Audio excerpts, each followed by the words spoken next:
You've got questions about the copper switch off. Let's answer them. Hey, I'm John from Westway IT and let's get started.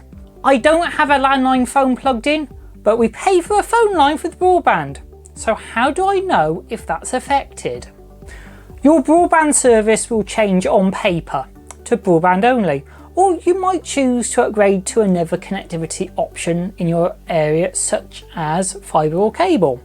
The copper switch off is for phone calls over copper. Internet connectivity over copper will still be available. How to help your non-tech elderly parents, a guide to making sure they aren't affected.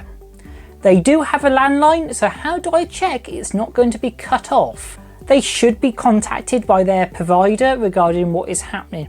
Alternatively, you can look at other options available in the area and plan in advance.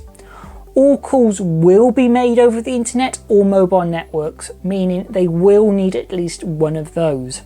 If they do not have a mobile phone with good signal where they want it, then they will need to go for the phone over internet option. There's no signal here, what do I do? Once set up to use them, it will be little difference to their previous landline phone. There are also options which can go in the middle and connect old phones and various monitoring devices to become internet connected phones. What else is affected by it? I read in my client's article other things like intercoms could be affected. Firstly, it depends on how that intercom is connected. If it is plugged into a traditional landline, then yes, it will need to be changed or to use internet or mobile phone networks. Quite a few intercoms work on business phone systems already and would not be affected. For those that are affected, you can add an ATA adapter to plug it into the internet. What do I need to install instead if I have a copper line? Step by step, what do I do next? What are the options? Just VoIP or something else? First, you need internet.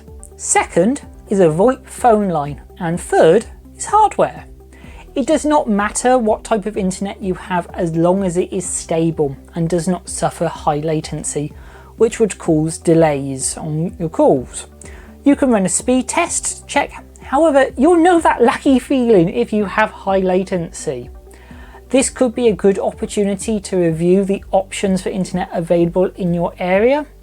You may be able to get better internet with fibre to premise or cable.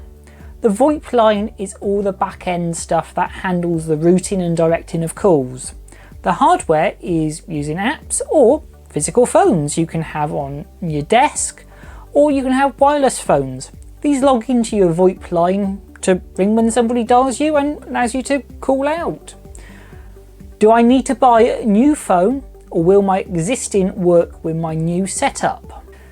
Yes, you are best buying new phones. However, there are adapters which can connect old phones to the internet for VoIP. This may not be an issue with mobiles, but power cuts wouldn't always affect the phone before. Traditional landline phones directly plugged in and could get power from the phone line to still make calls. They won't be able to anymore. If you want to be able to make a call during a power cut, you will need backup power, a UPS, to keep your internet and phone powered on. If you've enjoyed this video, here's another we think you might like. I'm John and I'll see you next time.